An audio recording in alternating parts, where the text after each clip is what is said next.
আপনার পিছনে যদি বদনামকারী লাগে মুস্কি হেসে আলহামদুলিল্লাহ বলে ফেলেন। তাদেরকে আটকাতে যায়েন না, তাদেরকে বাধা দিয়েন না, তাদেরকে রাস্তা খুলে দেন। কর, আরো কর, বিনা বেতনে পাবলিসিটি কর। হাইপার হইেন না। সাহস থাকলে সামনে আয়, এক বাপের সন্তান হইলে দেখা কর, দরকারই নাই।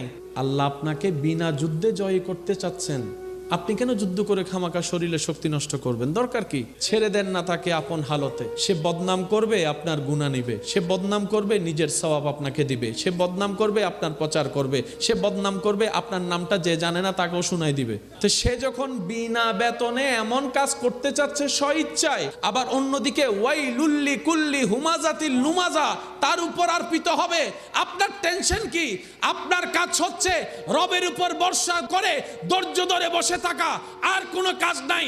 করতে দেন দুশমনকে দুশমনের কাজ, করতে দেন আপনার চাচা জেঠাকে সম্পদ খাওয়ার কাজ, করতে দেন। একদিন